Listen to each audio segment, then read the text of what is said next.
The broadcast is now starting. All attendees are in listen-only mode. This is Danny Bobrow, President of AIM Dental Marketing, and welcoming you to this installment of the Practice Perfection Web-Based Education Series. The not-so-subtle but nonetheless appropriate title for today's presentation is Stay Out of Jail, Insurance and Coding Tips to Keep You Prosperous and Compliant. And you probably already know its presenter. Dr. Charles Blair is dentistry's leading authority on practice profitability, fee analysis, insurance coding strategies, and strategic planning. He has individually counseled thousands of practices, helping them identify and implement new strategies for greater productivity and profitability. A widely read and highly respected author and publisher, Dr. Blair offers publications that are already on most dental practice bookshelves, Coding with Confidence and Administration with Confidence, as well as the Insurance Solutions newsletter. He founded PracticeBooster.com, which optimizes insurance administration and aids in maximizing reimbursement. In addition to his dental degree, Dr. Blair holds degrees in accounting, business administration, and mathematics. His extensive background and expertise make him uniquely qualified to share his wealth of knowledge with the dental profession. I've known Charles through our joint membership in a number of organizations going back some 20 years, and I'm personally grateful that he's agreed to be our very special guest today. Now, before we get to today's event, I want you to know that Practice Perfection webcasts run for around 90 minutes, more or less. While attendees are in listen-only mode, we do invite you at any time to submit your questions or comments using the question button on your screen. We will allow time following the presentation to get your questions answered. If we do not get to your question during the webcast, we'll see that they're answered shortly thereafter. Attendance at this presentation entitles you to receive 1.5 hours of continuing education credit. Shortly following the webcast, you will be emailed a brief survey and quiz, which you will be asked to complete and return to us.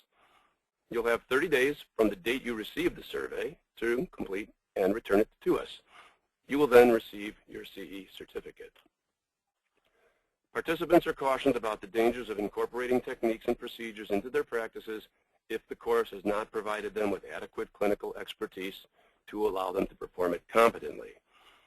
And now, I'm pleased to welcome my friend, Dr. Charles Blair, who is joining us today from sunny California. Hello, Charles. Well, hello.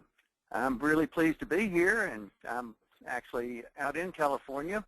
I hail from Charlotte, North Carolina, but I've got a program tomorrow, so really pleased to be on tonight and to present the seminar or webinar here on insurance coding, administrative tips, and I'm hoping to present here at least 5 or 10 good ideas in the next hour. And give you some points and things that you really don't know about. So let's go ahead and get started with our program. And first, I wanted to talk a bit about the major trends. Sometimes we dentists are isolated and not quite aware of exactly what is going on. Of course, what is important is a 5-mile radius of your office. But these are just some of the major trends out here in our profession, and I've been around since 1974, so I've been around a lot of years, and I've never seen our profession move so quickly as the last couple of years here. So we're definitely shifting to a PPO environment. About 11 PPOs are sold for each indemnity plan, and there's no looking back on that. The second major trend is we are moving from a solo environment, similar to physicians who are many years ahead of us, but we're going from a solo to a 2- and 3-doctor under one roof type format. And we've just got to move from what I call a solo mentality into a kind of an attitude of we're all going to pull, this together. The third is the rise of dental corporations, and nobody knows really how much of a market share they will have, but most people are betting at least 25% of the marketplace within 10 years, 8 or 10 years. And we've also had busyness issues. Actually, for adult dentistry has been stagnant since 2008.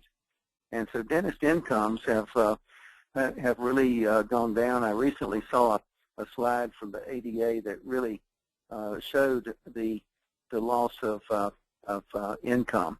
On the other hand, we've got winners, we've got losers in this environment, and some dentists have got unprecedented numbers, but so many are decreasing. A quick look at your own practice is look at your collections the last 3-4 years.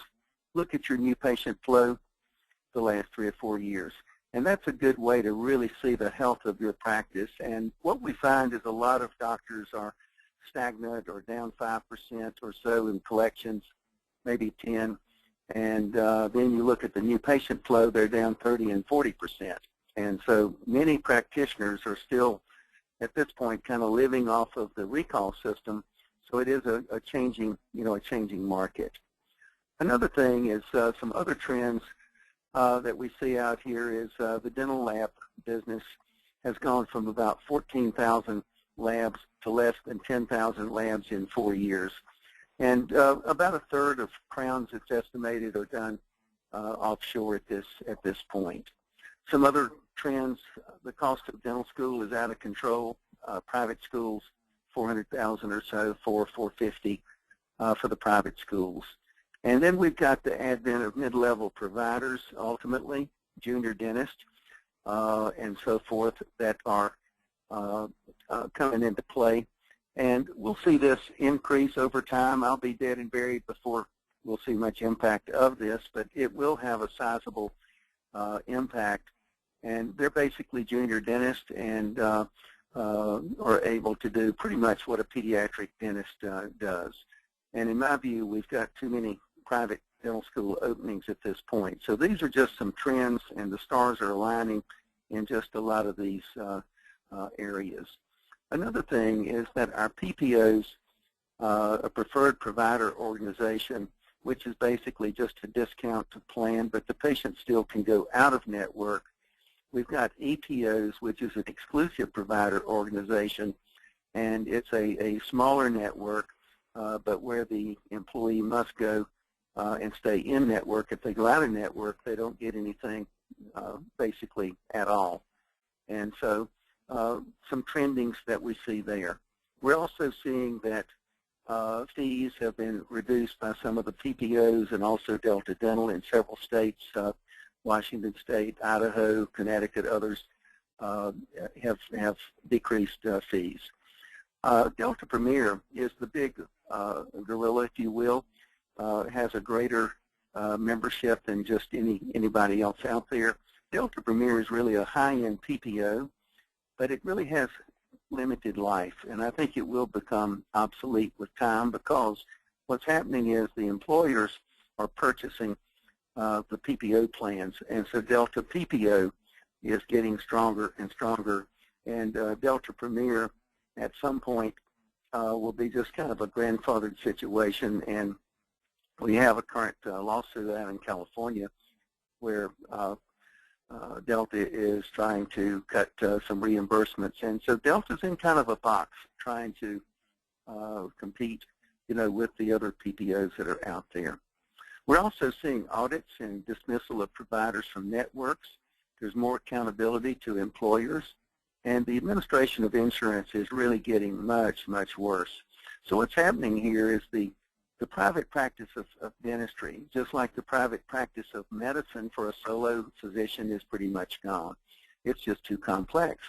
And so looking at HIPAA and OSHA and all the insurance administration and so forth is a formidable action today to keep up for the small business, of dentistry. Now, I want to talk a bit about the code changes. Well, Charles, before we did that, if you don't mind, yes. Since I appreciate you sharing all the trends with us, some of them are quite shocking to me. I had no idea that a dental school education was now pushing $500,000. And I'm wondering where they're finding all these applicants. I guess loans are still to be had, but I wouldn't want to. Yeah, we've got unprecedented. Yeah, we've got unprecedented folks trying to get into dentistry. They see, Danny, that you know, dentistry is kind of one of the last entrepreneurial professions kind of left, and the private schools, though, are up in the $80,000, $90,000 cost before any living expense at all. So throw in a little living expense, and you can be $450 in debt when you walk across the stage. Remarkable. Well, let's see at least how our audience is tracking some of these trends. Let's poll the audience, as we often do. The first question I'd like to ask is, how many PPOs do you participate in? And I want to make sure that the poll is actually showing, because I am not seeing it. There we go.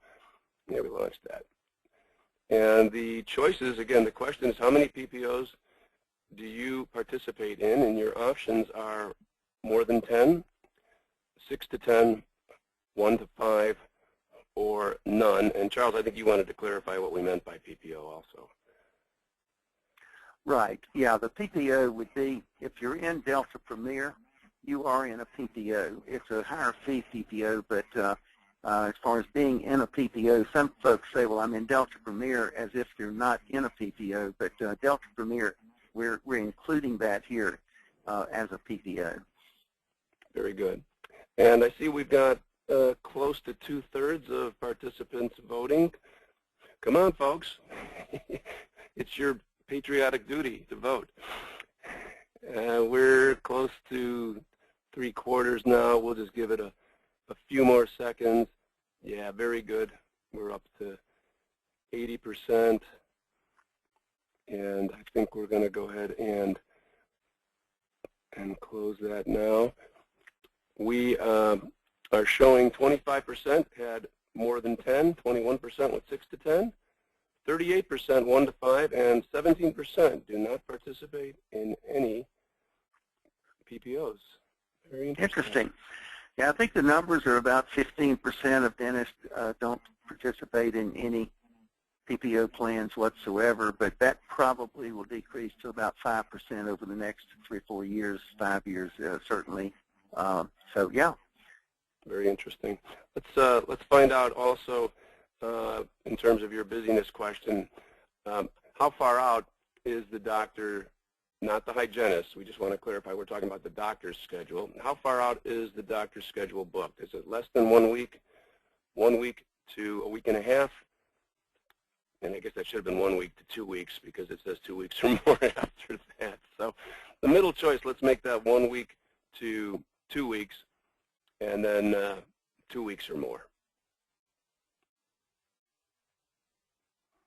Otherwise, that's a tad ambiguous.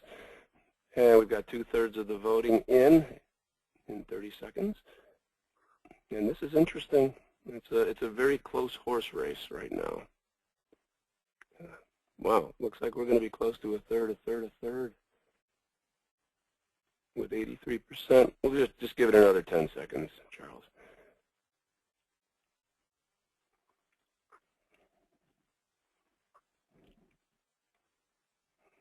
All right.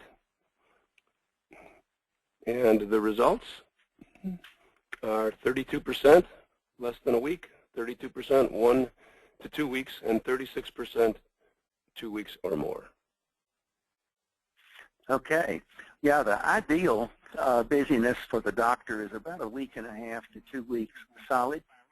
So if you're booked out 6 weeks out, you're in 30 plans, you need to back out of some of those horrible plans, some of the worst of the plans.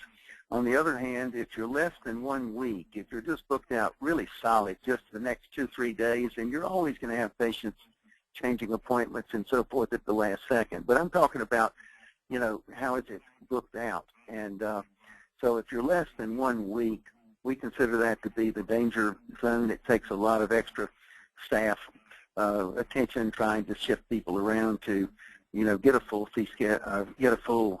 work schedule. All right. And then our final poll question is simply yes or no, are you in a multi-doctor practice? And by that, we mean including an associate, right, Charles? If there's more than one doctor practicing in the office, you would say yes. Mm-hmm. And right now it's 50-50. Yes, if it's more than one doctor in the practice.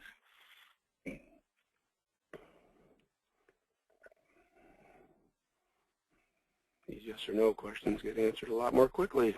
We're just about got everybody, all the votes tallied, and let's just give it another 10 seconds, give everyone a chance.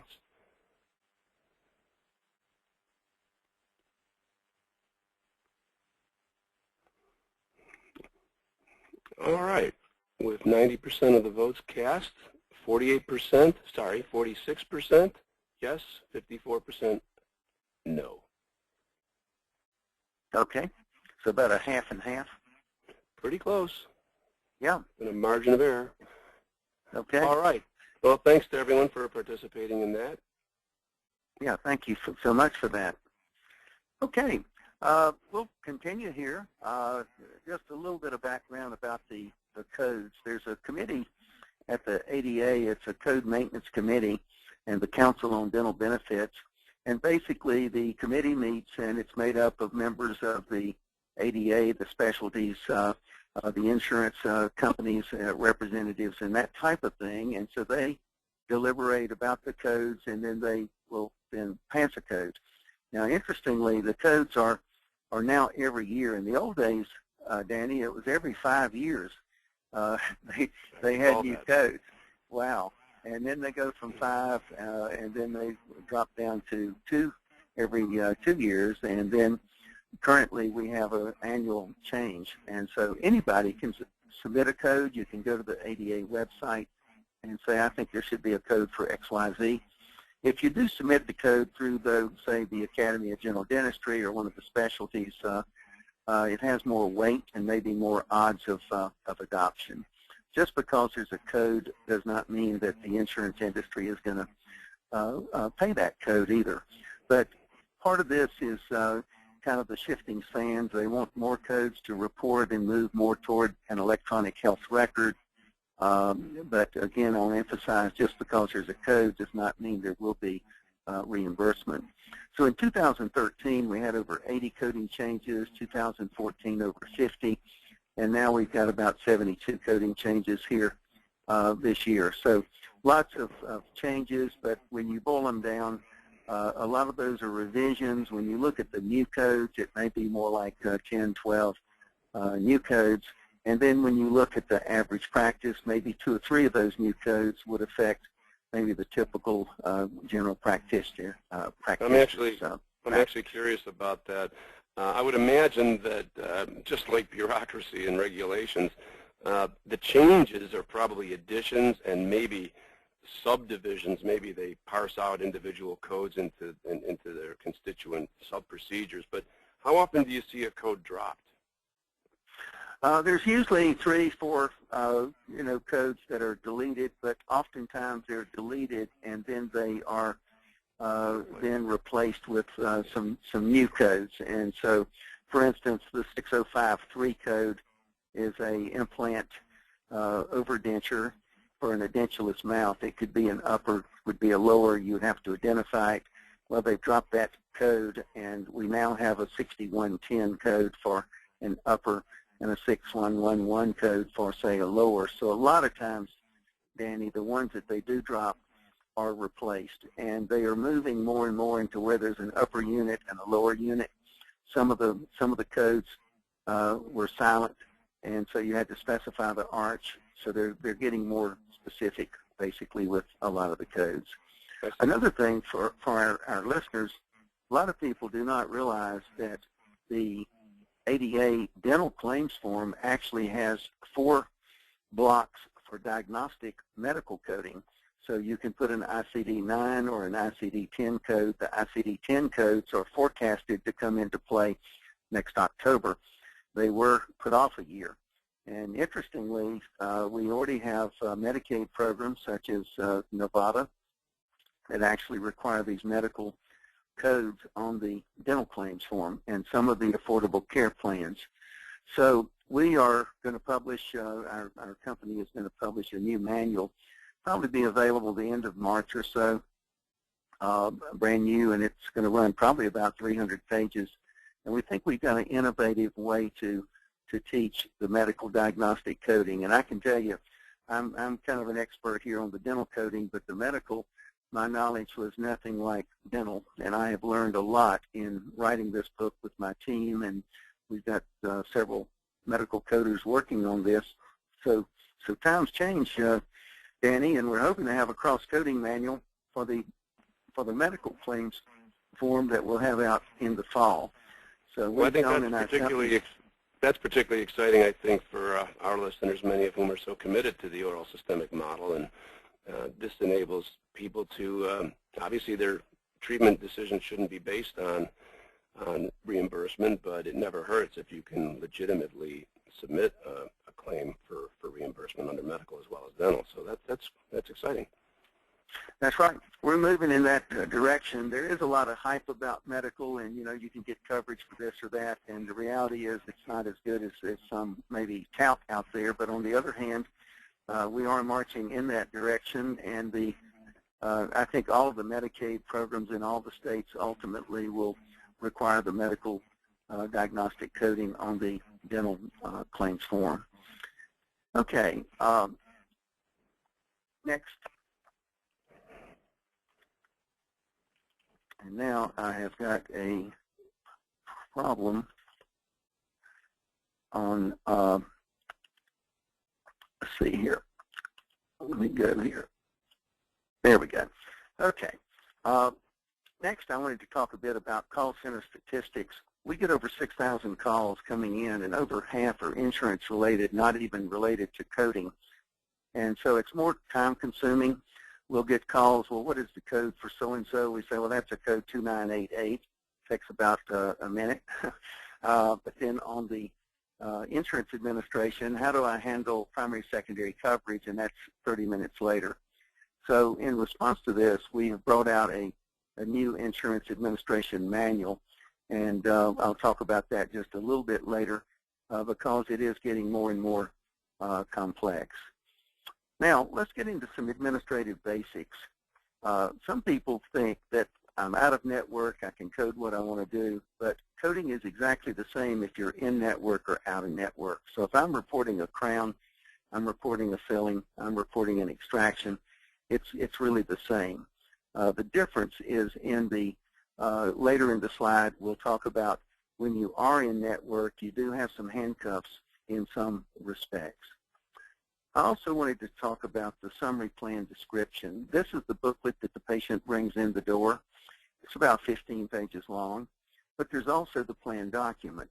The plan document can be 150 pages long. This is what the insurance industry and the insurance company in particular, when they administer the plan, this plan document spells out what is covered, what's not covered.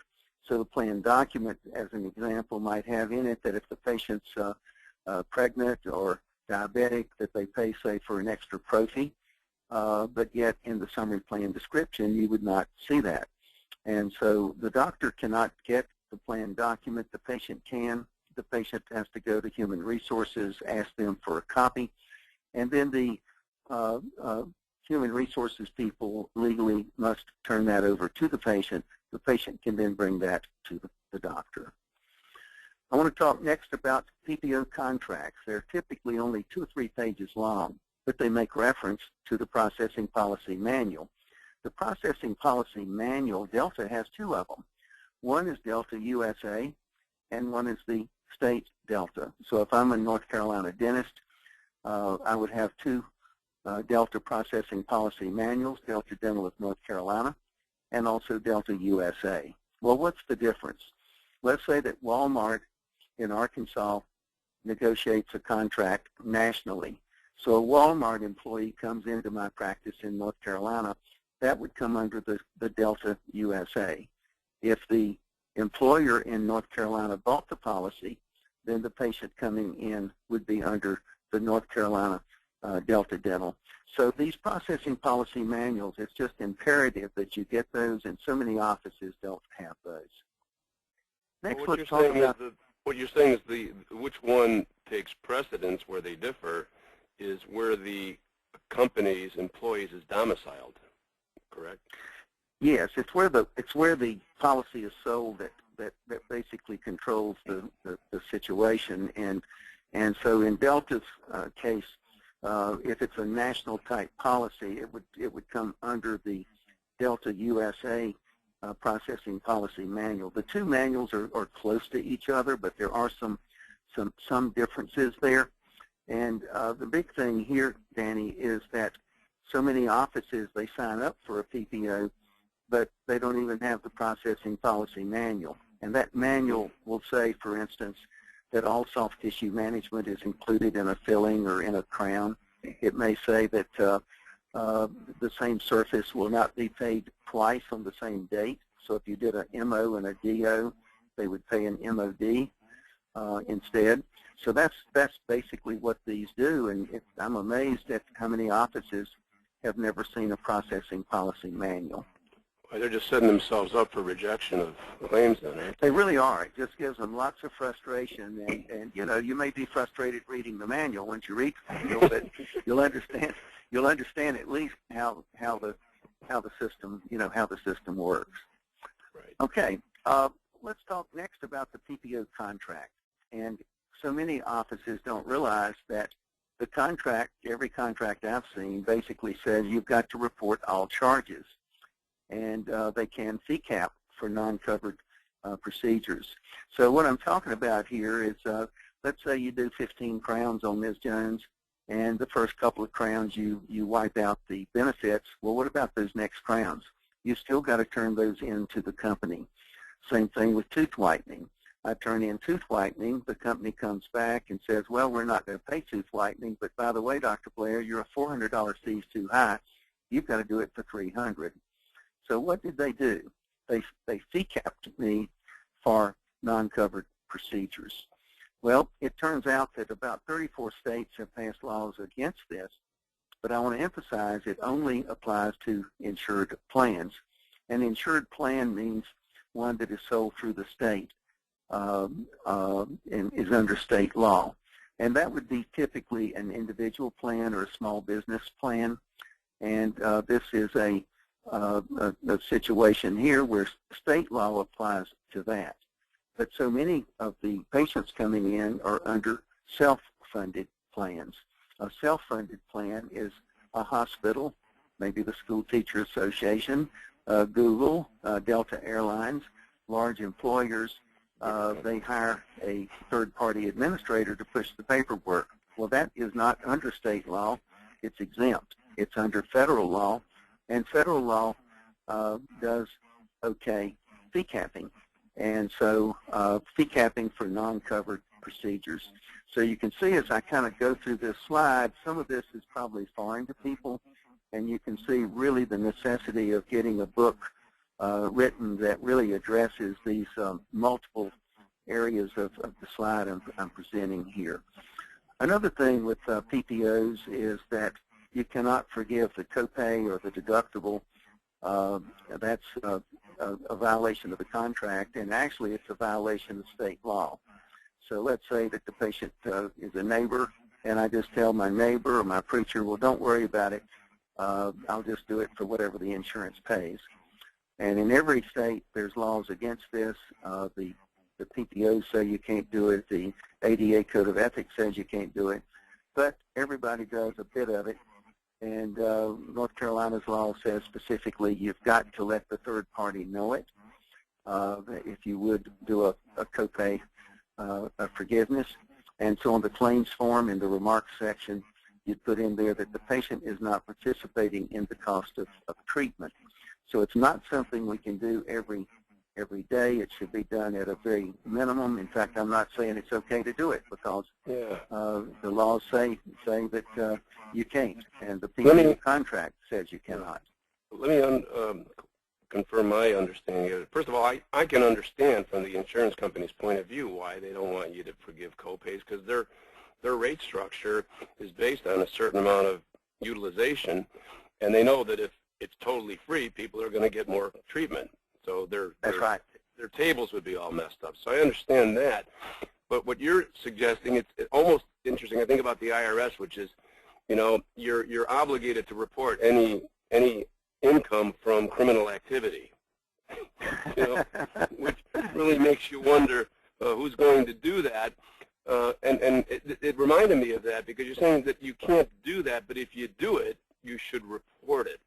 And are you saying that maybe on certain hardship cases you might be able to get away with it, but you definitely need to report that? That's like on the medical side, you know, somebody runs a big hospital bill up and some of that type of thing. In dentistry, though, here's a patient, their neighbor, and you know, there's a $25 copay on a filling, and you tell them they don't have to pay it. Obviously, you know, it's a neighbor. It's a, you know, it's a totally different situation than you know, where there's a real reason to do it. So all I'm saying is just be very, very careful of that, and that in dentistry we really just should not be doing the copay forgiveness. Or do it very sparingly. Very sparingly, and document it, and that type of thing. Another thing with the PPO is that the PPO is given either their fee or the practice fee if it is lower. So say my practice fee is $100, the PPO fee is $70, not a problem. But what if I ran a special of $50 for the month of August? I would have to give the PPO also the special rate of $50 like I am for anybody else. And so we've got to treat the PPO the same clinically and financially. What would be illegal, as an example, is to buy a new pan and tell the hygienist, you know, we feel sorry for cash people. Don't take a pan until the kid's 10, 12 years old. But if they've got insurance, take the pan at 7. Well, if you were audited, then that would come out, and there you're not treating the PPO the same clinically and financially, and there that could even be, in the worst of cases, a referral over to the state board for that type of conduct. Can I go back for a second to the discounted fee? Because my understanding, and this is really unfortunate if it's as I believe, you run a special, and your regular fee is $100, and you run it for $50. You're obligated to share that fee with the insurance company. When the special's over and you go back up to $100, I understand that the insurance companies can sometimes give you a hard time with that because they like to, you know, keep you at whatever your discounted fee was. Yeah, they might. I don't think there's too much of that particularly, but it certainly could be, and you know, I'm not surprised at anything I hear these days, hardly. Well, I haven't heard anything about that for many years, which is obviously encouraging because I'm a marketing firm, and we do try to give people inducements to come in, and you know, we want to make that as painless for everybody as possible. Right, exactly. One other handcuffs with your PPO is they can require that everything has to be completed before you can bill it. So in other words, the PPO contract can say, don't bill dentures, don't bill crowns, don't bill anything to us unless they're actually completed, not on the prep date, not on the impression date, that type of thing. So again, just some handcuffs that the PPO contracts have. One other point is the control of optional services. I cannot emphasize this enough to get the processing policy manual and see how they handle optional services. Different companies handle that different ways. Let's say a patient wants a gold tooth and a denture, or let's say they want an upgrade on veneers. They want to use a Hollywood lab that's $400. You can't just cut a side deal with the patient and tell the patient, well, just cut me a check on the side here. You've got to, your PPO contract says you will disclose that, and you'll submit that as a predetermination to the company. And so it's very, very important to read the processing policy manual and just see exactly how they do control the optional services here. Okay, there's two kinds of patients that come in the office. Those that are an insured plan patient, that's under the insurance commissioner and so forth, and that plan is subject to prompt payment laws and coordination benefit laws and so forth of the state at the state level. And then we've got self-funded patients coming in. It's a self-funded plan patient. And this is, again, the large employer, union, state, teachers, and so forth, and it's a third-party administrator. And state law does not apply. And the tip-off that it's a self-funded plan, of course, is it's a large employer, but on the back of the patient card, a lot of times it will have language that might say administered by Delta. It might say administrative services only Guardian.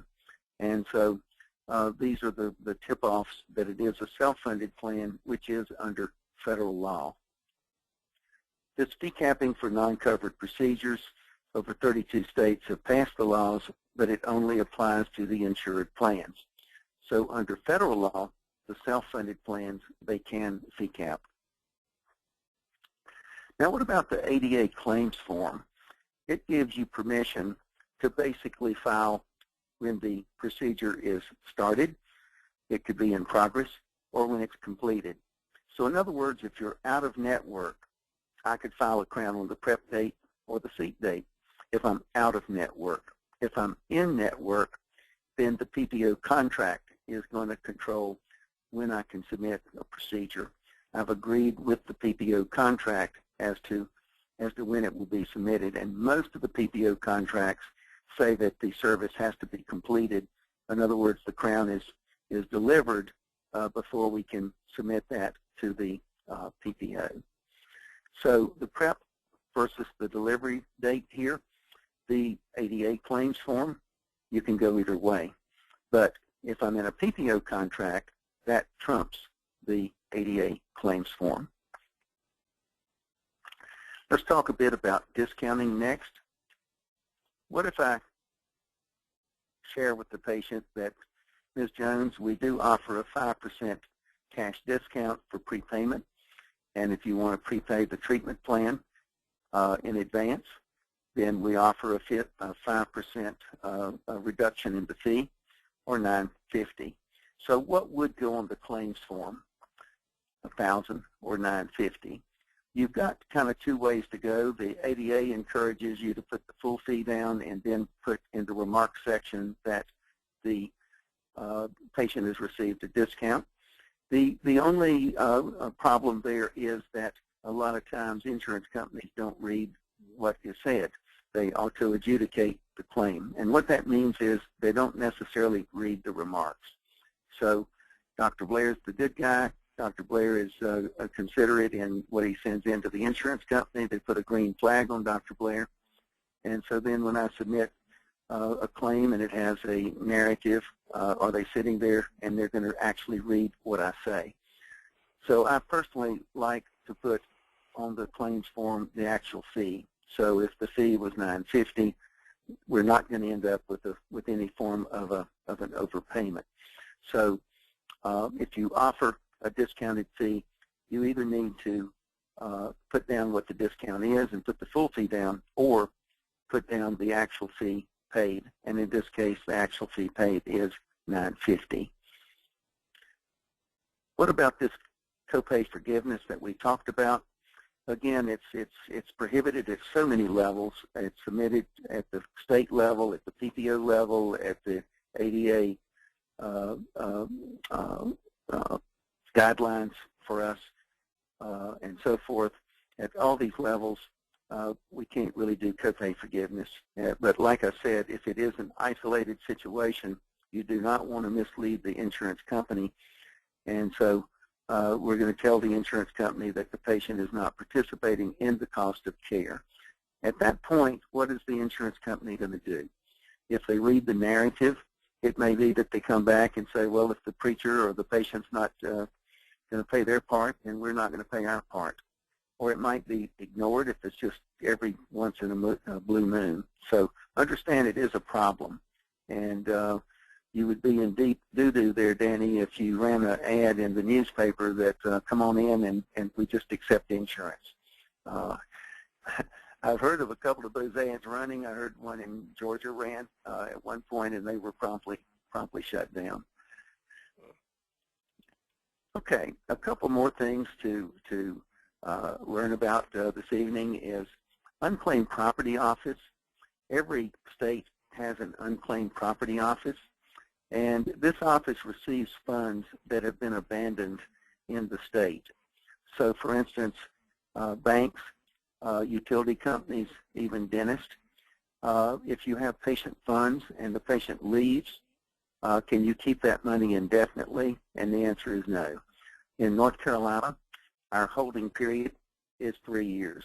So if Ms. Jones comes in, I have her make a good faith payment of $100 toward her treatment. Turns out the insurance pays better than that. She's got a bona fide $50 credit sitting there, and now she moves away. We cannot find her. Can we keep that $50? Little did I know when I sold my practice back in the 80s, I didn't even know about the law, and many doctors don't know about the law, but we do have to turn over any patient balances if they have abandoned the funds, just like a bank does, a utility company, or whatever. By the way, a lot of what I'm talking about you can find on practicebooster.com. And at practicebooster.com, I'm going to give everybody this evening a password for a week. And you can go to practicebooster.com and log on. And you can go to Code Advisor and look up any code that I mentioned this evening. Also a lot of articles. The Insurance Solutions newsletter is there for the last 3 years, every article for the last 3 years. And the article on the Unclaimed Property Office was written in August a year ago. So you could look that up and read about the article. And also there's a hot link to all of the various states. But you should be able to Google, as an example, North Carolina Unclaimed Property Office. And you should be able to Google that. I know you can. And can bring up at least North Carolina's just on Google in that manner. Okay, what about patient giftings for referrals? I'm going to hold an iPad drawing, and everybody that refers a patient, that we're going to give away an iPad every month. Is that okay? Well, about 30 states say that you cannot do that. North Carolina is one of them. And you also can't give a patient gift to your staff, along with New York as an example. Also, all of your Medicaid and government-funded programs say that you cannot give patient gifts. So I couldn't tell a Medicaid patient, I'll give you a $50 Starbucks card. Now, the Office of OIG, Office of Inspector General, did say on nominal gifts, and they mentioned something like $10 might be, you know, are they going to prosecute you for $10 gift to a Medicaid patient? I can't believe that. But would they prosecute where you're making referrals to a clinic, a physician over to a clinic and getting paid for that type of thing, then yes. So anyway, though, the laws are there, and we're prohibited to award patient gifts for referrals. Now, we can also write a letter. Thank you, Ms. Jones, for sending a patient to us. And you might have a patient that participates on your board or whatever, gives you input, and there you might give a dinner for two, and but you're not saying, hey, this is for referring patients to us, but for helping us out in our practice, assessing our practice, here's a dinner for two. But there'd be no linkage to a direct referral there. So again, watch out for patient gifts in those particular states. You got to basically be careful how you package the gift. That's right. There you go. Okay. Okay, this is just talking here about the special, and we see some of this out here. The practice advertises a $25 new patient evaluation special. And what about the PPO contracted patient? Would they get that same $25 special? And the answer is yes. Another thing that we see offices do sometimes too, Danny, is, for instance, let's say the fee is normally $100. They're going to do it for a $25 special. They bill their PPO. The PPO pays $70. They tell the patient, well, Ms. Jones, as you know, it's a $25 special, so I'm going to give you a credit balance here. The PPO paid $70. We're going to keep $25. The balance we're going to give you toward future treatment. What I've just described is about 2 or 3 ways to get under the jail. So there you're getting into fee splitting and other things. So again, we've got to watch. Now, if you run a special, for instance, tooth whitening is given out for all new patients for the month of December. It's not a problem. So you can give specials, but we just can't give these types of specials where there's kickbacks or where patients end up with money toward future treatment, credit balances, and that type of thing. A lot of that's sort of common sense if you put yourself in the shoes of the insurance company. That's right. That's right. I mean, they don't want overutilization, and also, Danny, these insurance companies, they've got lots of power with the legislators, and they've got the laws on the books, and basically the laws are very, if they want to go for you, then they're right there. And if they want to go for you in some way, we just can't defraud, insurance companies. And like you say, a lot of it is pretty much common sense. Okay, let's take a look next at just some codes. And what I want to do here is just talk about codes that people might not be familiar with. And what I want you to do is go to Practice Booster, go to Code Advisor, and punch in whatever the code is, and you can learn everything you need to know about that. And I'm going to give you a password here in just a moment for the website. So let's just look at some codes that we see people not aware of and could use the code. A lot of folks are using code 150 for the comprehensive exam. Well, if the patient coming in is a perio patient, and that's a key word here, they've got signs and symptoms of perio, and we do a comprehensive perio exam, we could use 180 on that new patient, not the 150 that everybody else is using. 180 in many circumstances can pay better. And so what that means is if I'm in a bunch of PPOs, I've got less write-offs. It's a legitimate code. Code 180 goes on the claims form. You do not need any documentation attached. You don't need any kind of narrative, so you put 180 down just like 150. But now your clinical notes would justify the use of code 180. 150 is really a comprehensive exam based on age. 150 has language that says probing and charting where indicated. What that means is code 150 is used on a 3 years and up. So if I had a 5-year-old in the chair, nobody's doing probing and charting. But if it's a 50-year-old in the chair, yes, we are. So look into code 180. The next is code 1206. There is a difference between fluoride varnish 1206 and 1208. They have changed the definition of 1208 to say that basically it's any kind of fluoride application other than fluoride varnish. And 1206 can pay better than 1208 in certain circumstances. Also, if you're going to get paid for adult fluoride, many of the plans for adult fluoride coverage do require using 1206, also doing a caries risk assessment. If you want to look up the caries risk assessment codes, those would be 0601, 0602, 0603. So look up the caries risk assessments, really read in detail about 1206, and you'll probably find a few goodies there. 2971 is a code that many offices don't know about. This is extra procedures that are required to fabricate a new crown under an existing partial denture. So Ms. Jones wears a partial. We send the partial to the lab. The lab fabricates a new crown which fits the old partial. The lab's going to charge $50, $70, or you might be using a CAD CAM. You might have a plan scan or a CIRAC machine. So 2971 is typically $150 or so, and it would be in addition, say, to your $1,000 crown. So you'd put your $1,000 crown down, and then separately 2971 for, say, $150 or so. And the lab, like I said, is going to cost you probably, if you use an outside lab, $50, $70 extra. Another code that folks don't use or know about much is sectioning a failed bridge. You would charge the extraction in addition to this. Ms. Jones has a 3-unit bridge. It's failing on one end. Part of the bridge is serviceable, so we section it. We extract the failed retainer crown, we call it, along with the ponic.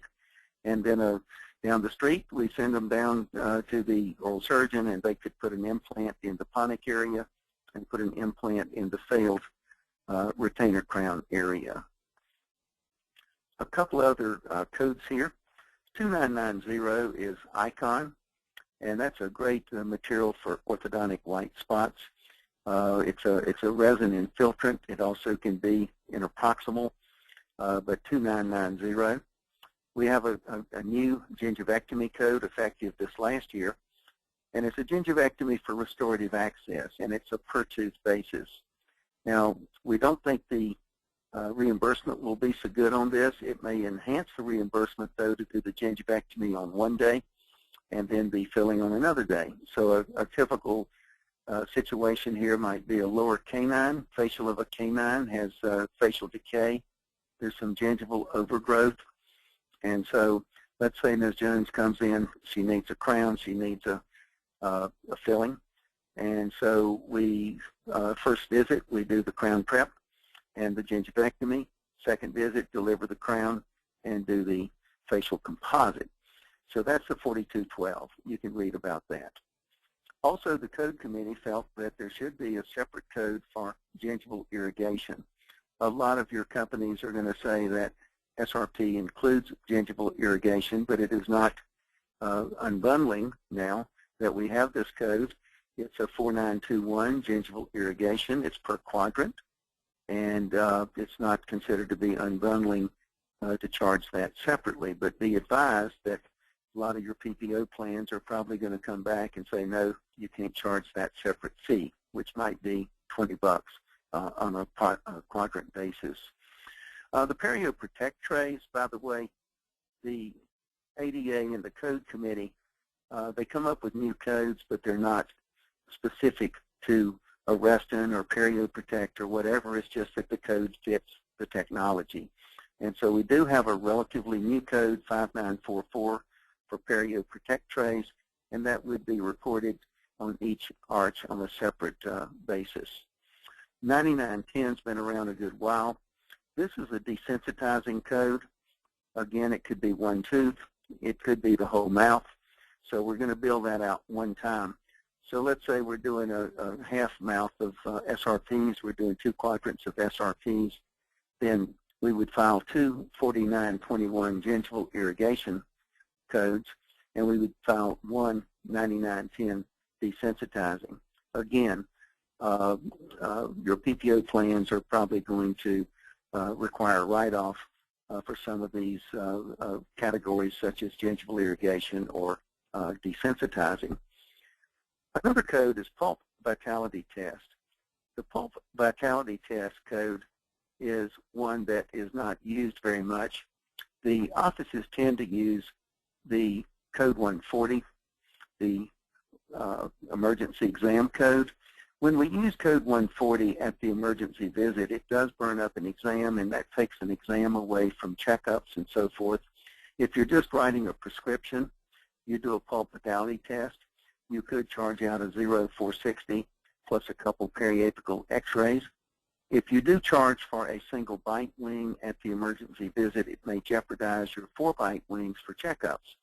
So in general, at the emergency visit, we like 2 periapical x-rays taken of the, say, the tooth in question at different angulations. So 2 PAs plus a pulp vitality test. Now, our clinical notes obviously are going to show that we did an exam. We've got to do an exam before we do any treatment.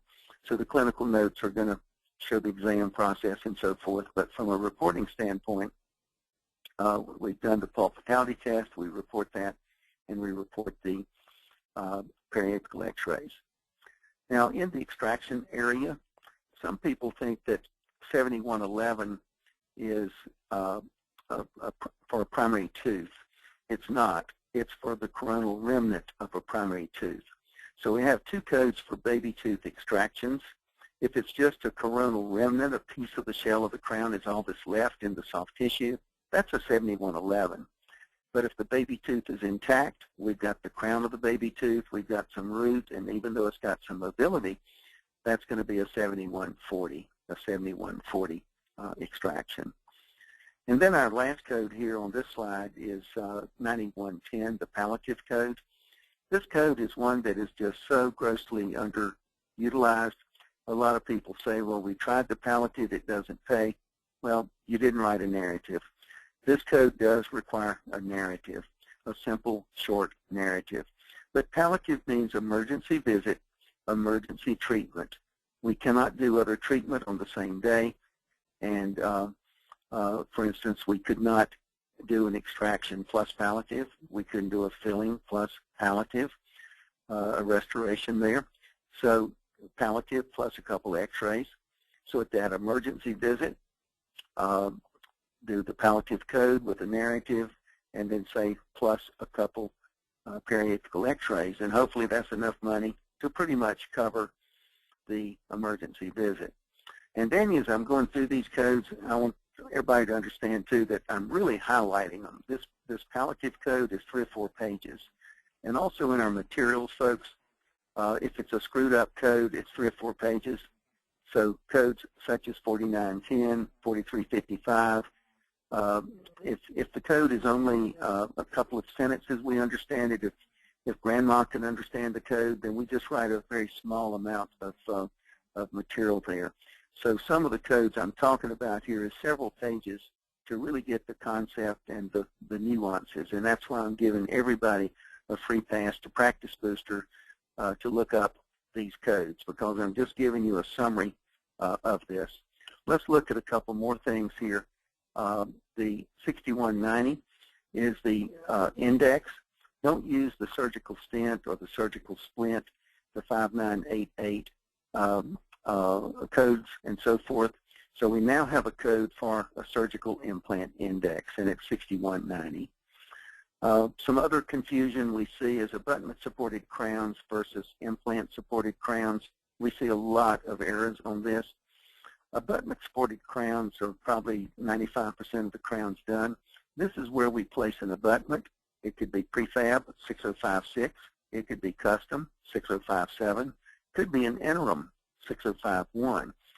So basically the surgeon puts the implant in, the GP puts the abutment in, and then the crown that goes over the abutment, we call that an abutment-supported crown. The other system at the bottom of the slide is a UCLA system. It's an implant-supported crown. It's a one-piece crown, screw-retained, and it screws directly into the implant. There is no abutment. Frankly, from a reimbursement standpoint, the abutment-supported route is going to give you better, really, overall reimbursement, because you're getting the crown and the abutment. With the UCLA system, it's just a one-piece crown. And staff that are listening, basically the one-piece crowns may be done in situations where there's not enough space and vertical dimension there, and so forth. Now, locators can be very confusing, and we got some new codes and so forth in this area. 5862 has been around 100 years, but if we do a mini implant and then we have an overdenture, that cap in the overdenture is 5862. So a mini implant overdenture, the locator is 5862. Now with full-size implants, we now have a relatively new code, 6052, and that's a locator. It's a semi-precision attachment abutment with keeper assembly. And so say we're doing an implant overdenture, then the implant would be 6010. The locator would be 6052. And then, as I indicated a little earlier in our conversation, we do have new codes for overdentures. The maxillary is 6110, and the mandibular is 6111. Okay, orthodontic records, a couple tips for you here. Some of you are doing Invisalign and so forth, 6-month smiles. You should be billing out your orthodontic records separately. What is an orthodontic record? It's going to be photographs, code 0350. It's going to be the study cast, diagnostic cast, code 470. And we like to bill that out separately. Number one is cash flow to get paid for it. Number two is if they don't pay for the records, they're probably not going to pay for the case. So it's early warning. And then finally, sometimes the records are paid in addition to the typical $1,500 ortho lifetime benefit. So that is that's why we do like to code out the orthodontic records separately. So on Practice Booster, go ahead and look up the photographs, code 350. Look up the study cast, diagnostic cast, code 470. Okay, just a couple more slides and we're done. A couple of tips here for getting paid. A core buildup narrative. In the narrative, you want to talk about three things. We're doing a core buildup for retention of the crown. Number two is to state how much of the tooth is missing once it's prepared, and most plans require greater than 50%. So we might say 65% of the tooth is missing, and then if it's an endodontically treated tooth, be sure that you state that. That can make a big difference. So we're seeing a lot of PPOs and other insurance company plans cracking down on core buildups, and so they must be necessary. As far as crowns and onlay narratives, you want to mention missing, undermined, or fractured cusp. Mention the tooth is fractured and use a die. If the fracture is internal to the tooth, probably they're not going to pay for a crown there. Also, if it's decay or an endo tooth. So again, look up the crowns, look at our narratives, look at the core buildup, look at our narratives to help be able to justify legitimate coverage for these. Occlusal guards. The key here is one word, bruxism. Diagnosis equals bruxism for an occlusal guard. Now, if it is a perio guard related to perio, then type 3 perio-osseous surgery on such and such a date at Dr. Smith's office. So that's all you need in the narrative. They're either going to pay it or not pay it based on bruxism or based on the perio treatment that was done for the occlusal guard. The occlusal guard is code 9940. So again, look that up on Practice Booster and get that the details on it. So in closing, the dentist is responsible for all coding, not the staff. And folks, it's very essential that the dentist provides the tools for the staff to administrate and report proper dental coding. Interestingly, the accounting profession, Danny, 99.9999% of accountants have up-to-date tax materials every year they file a tax return, but less than half of dentists have an up-to-date coding manual, on an annual basis. And so, again, things are getting more complex. Hopefully this evening I have presented, 5 or 6 good ideas that you can look up. I do want to give you right now the password for Practice Booster. It's test drive, one word, lowercase, test drive at gmail, gmail.com. So the email address, when you log on, go to practicebooster.com, test drive at gmail.com. Now the password, all capital letters. So all caps, H, S, D, C, A. H, S, D, C, A, all capitals. If you have a problem getting logged on or anything, call our office and we can help you in that process. Hey, Charles, before you go on, I just want to make sure that we heard the password correctly. Is that H like Harry, S like Sam? Yes. D is in Delta, C is in Charlie, A is in Alpha. All right. So H, S, D, C-A. And the user email or name is testdrive@gmail.com. We will be sure and include that in our follow-up communications as well. Excellent. And I'm going to give everybody about a week of free use. The Practice Booster is $297 per year, and that's not per month. So it's about $20 a month if you put it out on a monthly basis. Practice Booster includes the Insurance Solutions newsletter. So some of the listeners might take the newsletter. You can upgrade that because Practice Booster includes the newsletter along with the electronic version of the code manual, along with support in our call center, and that's a biggie there. So here's our Practice Booster slide. And then I did want to show you here, this is our Code with Confidence book. This book's been around since 2005. It's up to about 400 pages at this point. Our new book is the Administrative with Confidence Administration, and that's about 250 pages. And Danny, I did want to say that we do have a bundle. It's about $189. You can go to practicebooster.com and get the bundle, so you could order the bundle. Now, some people might say, well, what's the interplay of Practice Booster in these books?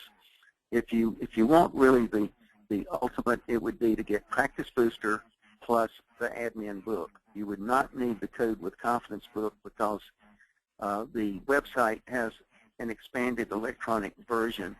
As you know, Danny, everything's going electronic, and down the road we hope to integrate our Practice Booster with, with Dentrix and that type of thing in the longer pull. So that'll be exciting. You put a claim in, it comes back rejected. You push a button, and it tells you how to, why it was rejected and how you can appeal it and that type of thing. Oh, that's awesome. And incidentally, anybody that wants clarification on the ins and outs of ordering, we were talking before we went online. Charles has a very talented team that bank the phones. He's got a call center. You can call the number on your screen, 866-858-7596, not just to order, but to get clarification or further information. Or you can go online and enter the code if you know what you want.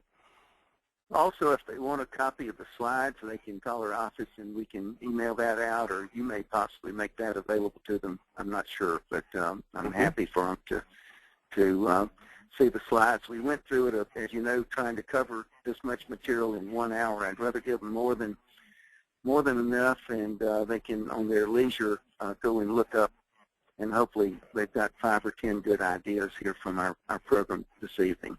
Yeah, if you want to arrange just to have Susan or anybody there at your office send us the slide deck. I know from past webcasts that while they appreciate the fact that we send them an archive of the actual presentation, it is really nice for them to be able to kind of zip to the slide that they're particularly interested in. So I know they would appreciate that, and I appreciate you for making that offer, Charles. That'd be fine. All right. And let's go to get to some questions, but the other thing I wanted to thank you for is offering, as I'm calling it, the sneak peek for a week, give people a real opportunity to kind of test drive and get the value of what you're offering here. And I want to thank you also for making what could be a rather dry presentation interesting. I guess one thing that makes it interesting is that this isn't really very abstract when you consider it's your money we're talking about. Well, the money that's left on the table is stunning, and now we're getting, the doctors are getting hurt so much with the PPO fees that you've got to be very smart in your insurance administration. One thing I didn't talk about is you can have primary, secondary coverage and actually, with coordination of benefits, and actually get your full fee.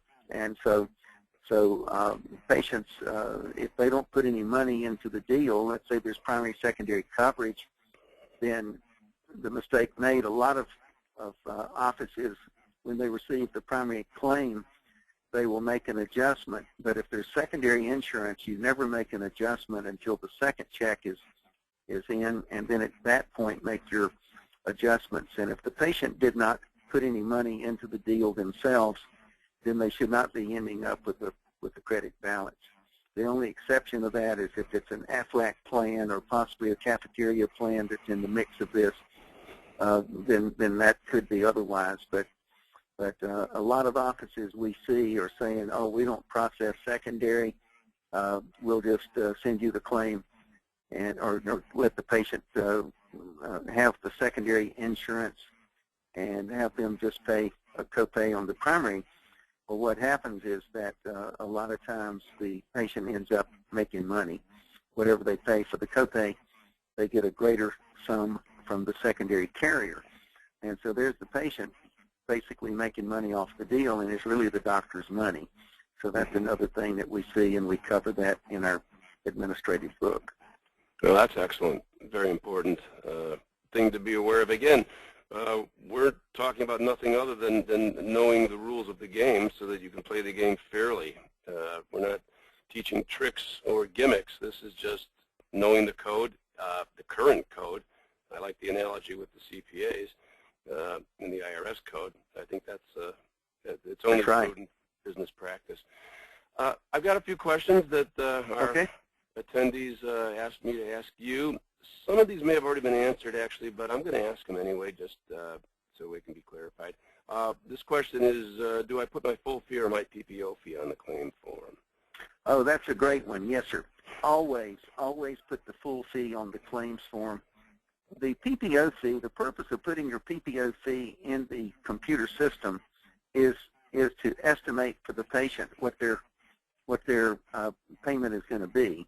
So in other words, if your crown fee is $1,000 and the PPO fee is $800, you would never put the $800 on the claims form going to the PPO. There's 4 reasons for that.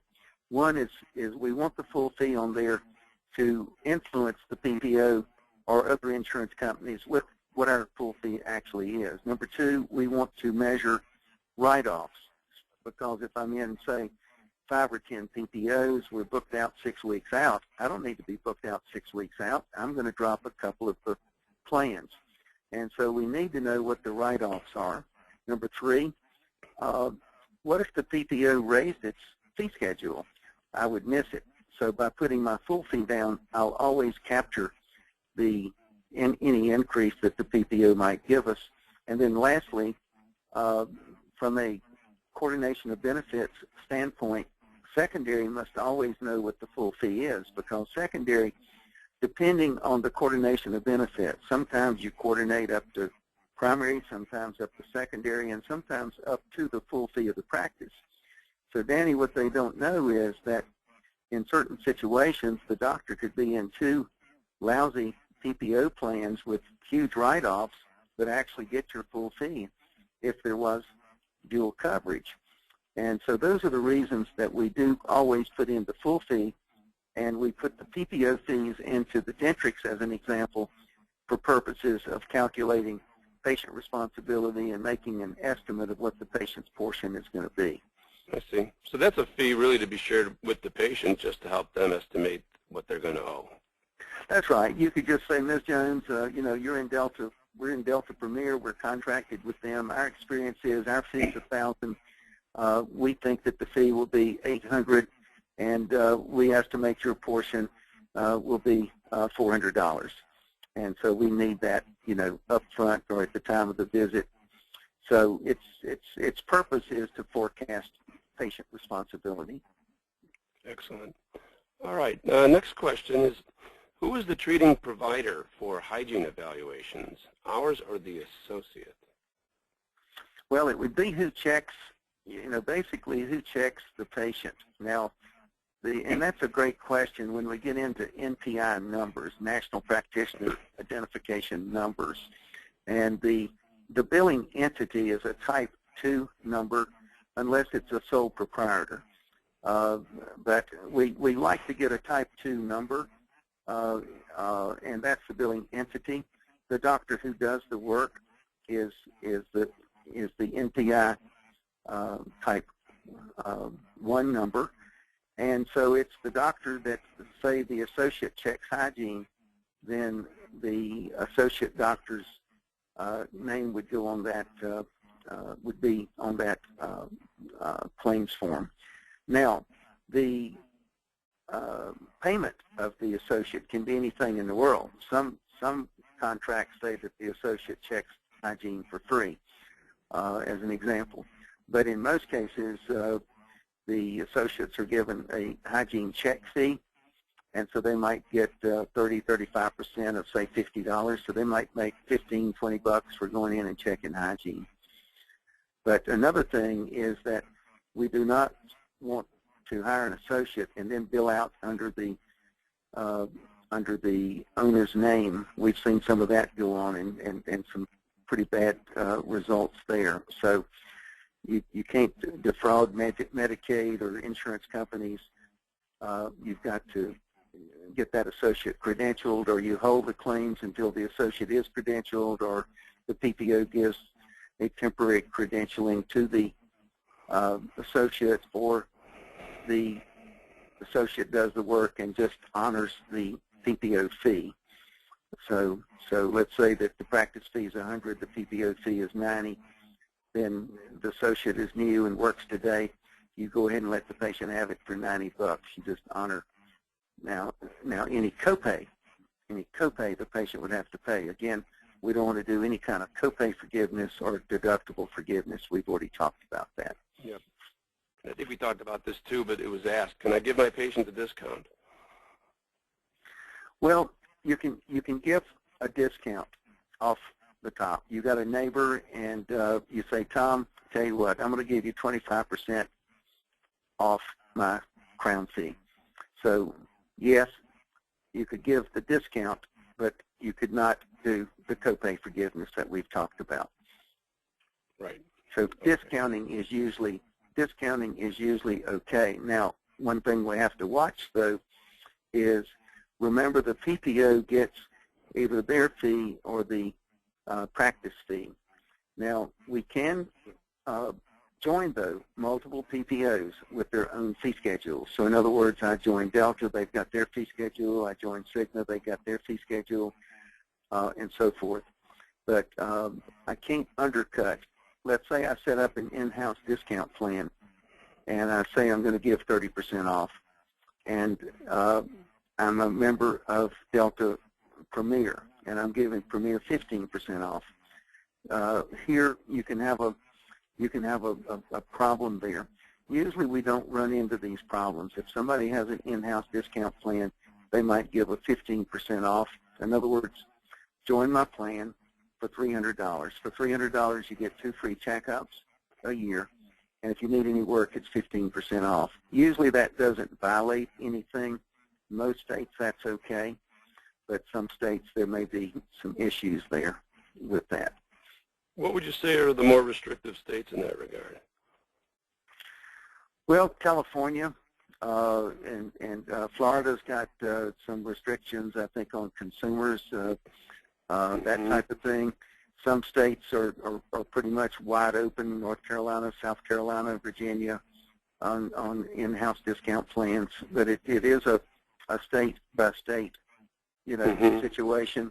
They can contact their state insurance commissioner. We're working in my company on a project right now in regards to, in-house discount plans.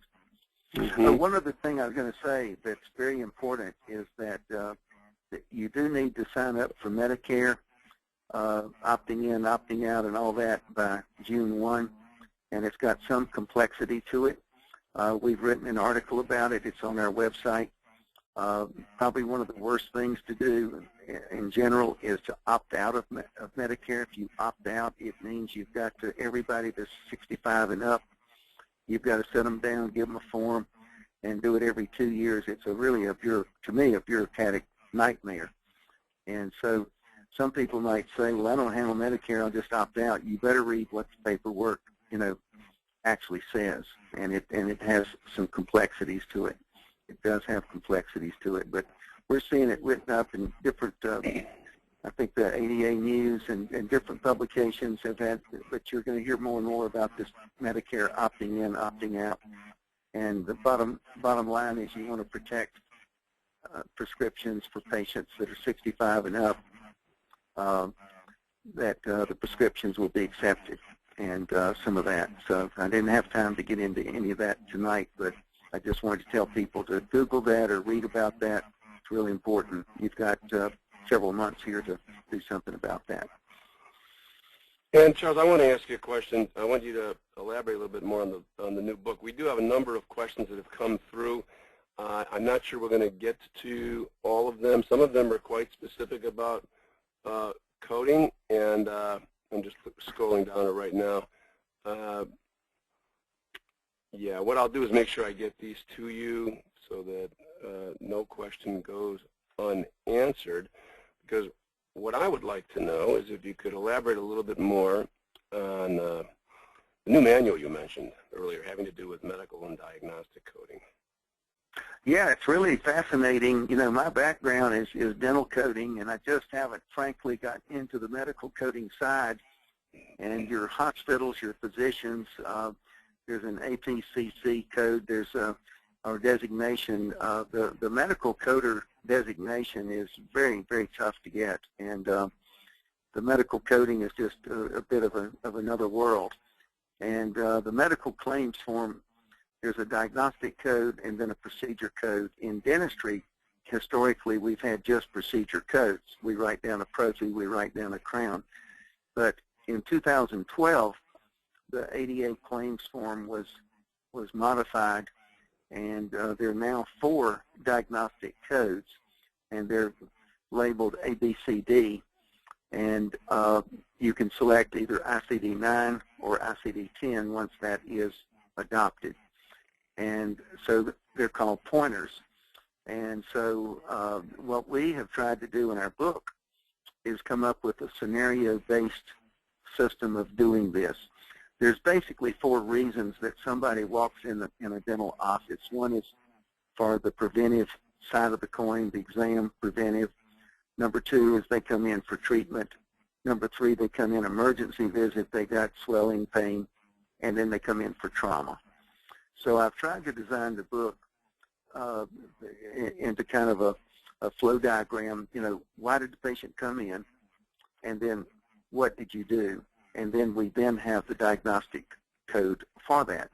So it's a pretty, we hope, a very innovative way of teaching complex medical coding. ICD-10 or ICD-9, I think, has some 15,000 diagnostic codes. ICD-10 has got 60,000 codes. I think under ICD-10, they've even got accidents in the space station and some of that stuff. And so all this code business is not really to pay claims, but for the government to monitor, you know, outcomes and so forth. And so, you know, you slip in the bathtub. Well, first of all, where did you fall? Fall off a horse or fall into the bathtub? Did you land on your left or right? Did you hit it on the ankle or whatever? And you drill down to all these subcategories, if you will. And so ICD-10 was supposed to come in last October. They put it off a year. So it's now supposed to come in this coming October. So what's happened is the Medicaid programs, I think, did not want dental offices to have to learn ICD-9 one year and then ICD-10 the next. It's kind of like saying, you know, you got to learn German for the next year, and by the way, we're switching to French the next year. So it's a brain twister, and it's got some complexity to it. But we think that this new book, that we've designed it so people can really learn the medical diagnostic coding. Now, you're half there. What that means is, from this book, you're learning the medical coding for the ADA claims form, and then the next book we're going to have is going to be a true medical dental cross-coding manual for the medical claims form, the 1500, as it's called, medical claim. Yeah, it's exciting. All right, we still got time for a few more questions. One is the code for adult prophy. 1110 does not specify an age. It only specifies the type of dentition. Can the insurance company change it to a child prophy according to age, even though the patient has all permanent teeth? Yeah, that's a great observation. The adult prophy has no age to it. The adult prophy says it's either permanent dentition or mixed dentition. The child prophy is either primary teeth or mixed dentition. Now, what this means is when a kid is in the mixed dentition, I legally can call that an adult prophy. I can legally call that a child prophy. The insurance industry doesn't look at it from a dentition perspective for the most part. The insurance industry pretty much uses age, and the age criteria is typically the most common age is 14. So an insurance company says we aren't going to pay the adult prophy unless the kid is 14 and up. Now, it may help you. Let's say the kid is 12 or 13. They've got permanent dentition. You really don't have a choice here. You've got to put down the adult prophy code. I would put in the remarks section permanent dentition only. And let's say they're 12. Then I might put down I'd have to put down the adult prophy, but I could put down the child prophy fee. Now, when the insurance company gets that, then they're going to pay, typically, they may pay a typical alternative benefit of a child prophy fee. So the way it works with the insurance company and with the practice always must report what we do. So we can't play any games. If I take a pan and bite wings, I turn in a pan and bite wings. Now, the insurance industry, once they receive that pan and bite wings, they may pay the alternative benefit of a full series. So they're not changing the code per se here. What they're doing is they're saying we don't have a benefit for that code right there, but we do have a benefit for this other code. So instead of paying 0, we're going to pay this other code. And so that's where they can, a lot of offices have lots of frustration. They say, well, it's not fair. The insurance companies can change codes, but we cannot. It is true that the doctor must report always what we did. So if I did an MO and a DO on tooth number 3, I've got to put an MO and a DO down separately. But the insurance industry, when they receive it, is probably going to pay the alternative benefit of an MOD. So that's what's going on here about that prophy. Very good.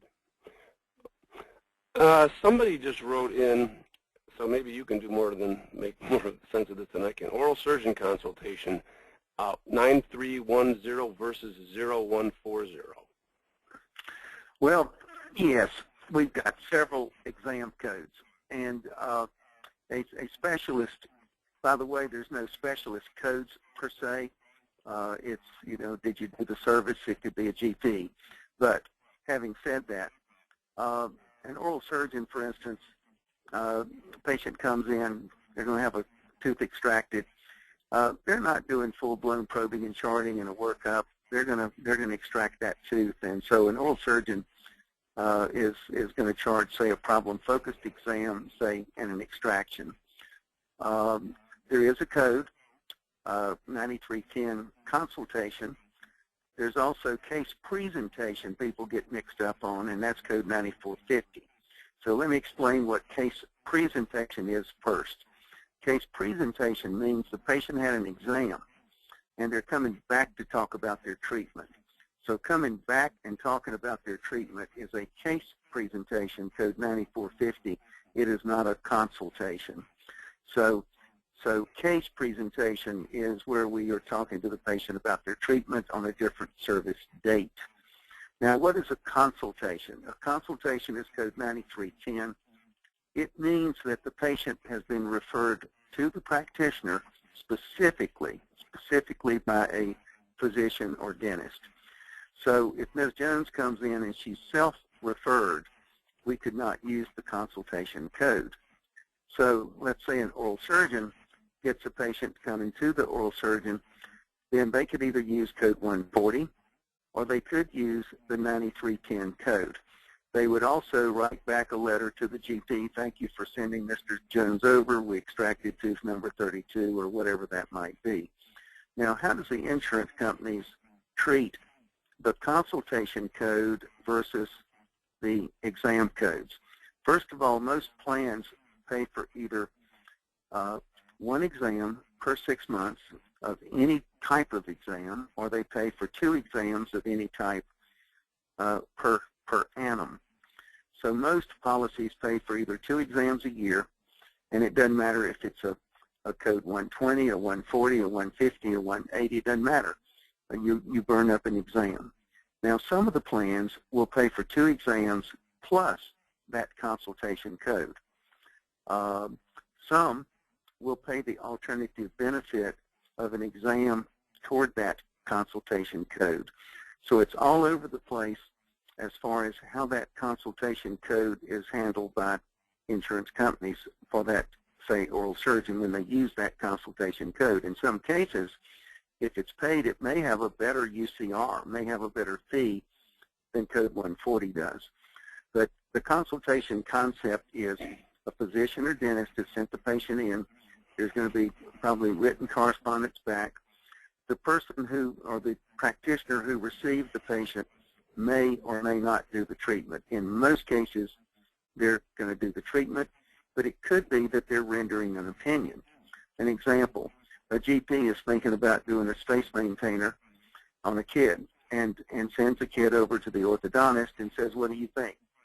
And the orthodontist charges out a consultation.